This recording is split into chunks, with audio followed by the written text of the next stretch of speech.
Gusto ko pong simulan ang aking homilya sa pamamagitan ng isang kwento na nangyari sa India.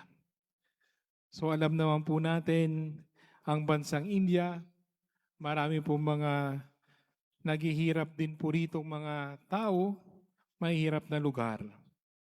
Sa isang distrito, sa isang kalsada doon sa India, ay napakadilim. Walang ilaw sa kalsada. At halos lahat ng mga bahay ay walang kuryente dahil mahal ang langis. Pero doon sa India, sa maraming lugar, laging merong templo kung saan pupunta yung mga tao para magsamba. Pero sa isang templo sa India, merong isa sa loob nito, may isang malaking chandelier, parang ganito, chandelier, na nakabitin sa kisame, pero mahaba siya, so hanggang sa baba, pwede mong maabot yung chandelier. Pero nakakapagtaka sa chandelier na ito, walang mga bumbilya. Kasi nga walang kuryente, kasi mahal ang langis. So bakit pa may chandelier kung wala rin namang bumbilya? Pero itong chandelier na ito ay may mga lugar o slot para sa mga lampara o kandila na pwedeng paglagyan. Kaya po ang nangyayari po dito ay pag yung mga tao ay pupunta sa templo para magsamba, naglalagay sila ng kandila o lampara doon sa slot na meron yung chandelier. So imagine, each worshiper arriving from home, may dala-dala silang lampara at tahimik nilang ilalapag ito o tahimik silang dadaan sa kalsada papunta sa templo at ilalagay ito doon sa chandelier.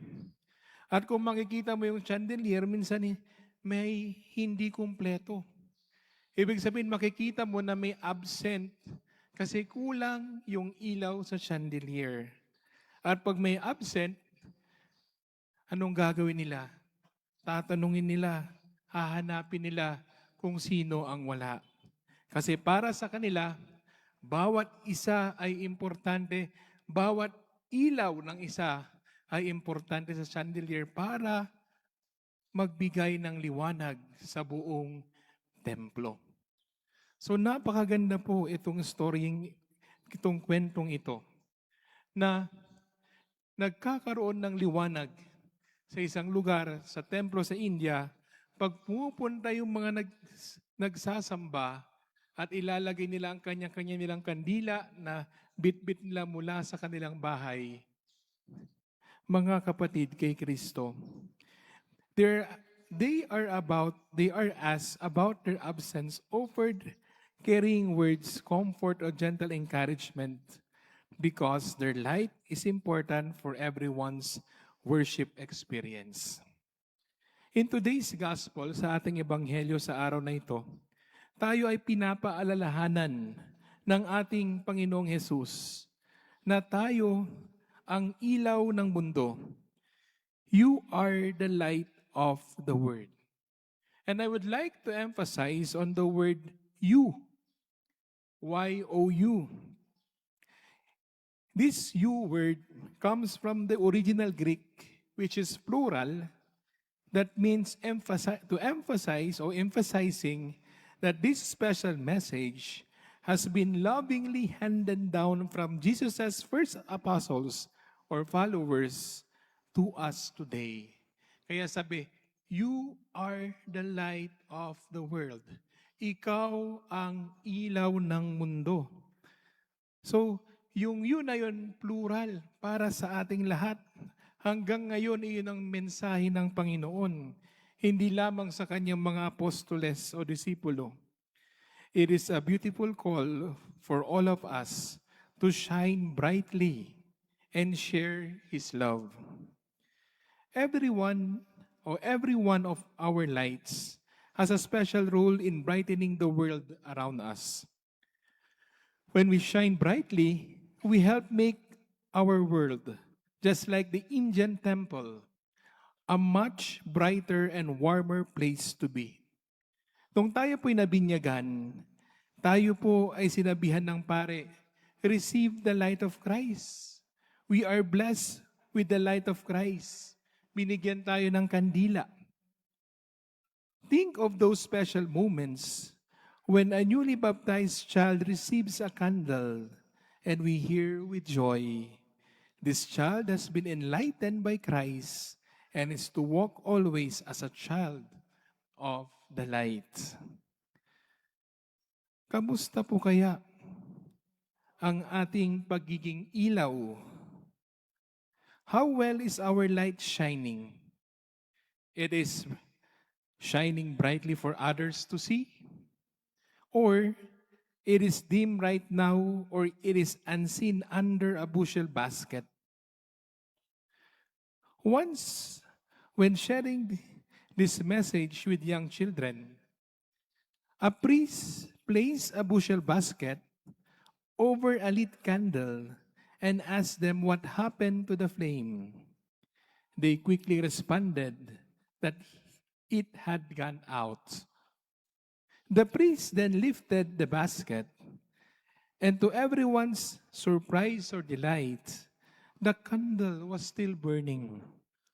The light had not gone out at all. It simply was not shining out into the world for others to see kasi nakoberan. Being around people whose flames burn brightly is truly wonderful. They inspire us to grow in our faith and help us keep our moral compass aligned with what is truly right. There are so many Christians whose faith might be just sharing out or flickering softly. Let us carefully nurture their flames with kindness and understanding, meeting them exactly where they are in their journey. Remember, everyone's path of faith is unique, and ours may be different from theirs. So mga kapatid, our goal is to support and lift them up, not to overwhelm with too much information or rush to share catechism facts that might risk snuffing out their delicate flame. A gentle breath can help ignite or brighten their faith. But too much pressure could extinguish it. Parang sa apoy. Pag dahan-dahan mo, hihipan yung apoy, medyo lalakas siya. Pero pag sinobrahan mo, mamamatay yung apoy. Kaya dapat merong tamang pag-ihip, pagbuga ng hangin, para hindi mamatay at mas lalong lumakas yung apoy. Ito po yung sinasabi ng ating Panginoong Hesus sa ating pakikitungo sa ibang tao, na tayo din ay maging ilaw sa iba sa tamang paraan. Sa katamtamang paraan. Hindi sobra, hindi kulang, kung hindi sa tama lamang. Jesus also tells us that we are the salt of the earth. Alam niyo po, dito po sa Benguet, meron po tayong tinatawag na wat-wat. Ito yung pinakuluan na baboy. At hindi po uso rito yung mga reka-rekado. Yung baboy lang na pinakuluan, binoil, tapos lalagyan mo ng asin, masarap na. Kasi ang asin, nagbibigay ng lasa. Think of what salt does to food. It flavors food. It slowly dissolves into the food, and it can also preserve food. Jesus calls us to follow this example. Let us aim to gently influence everyone we meet through our words and actions, gradually becoming a positive part of their lives. In doing so, we have the opportunity to to help guide them toward eternal life.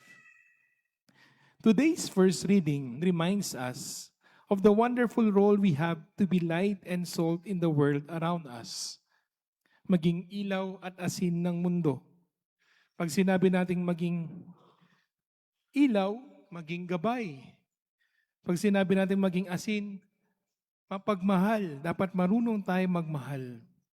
It warmly encourages us to share our bread with the hungry, shelter the oppressed and homeless, and clothe the naked, so that our light shall break forth like the dawn. We are truly blessed with many opportunities to make a positive impact, such as providing food and essential services to those in need and feeding the hungry. Let us embrace these moments to do good and spread kindness or act of kindness. Points for reflection.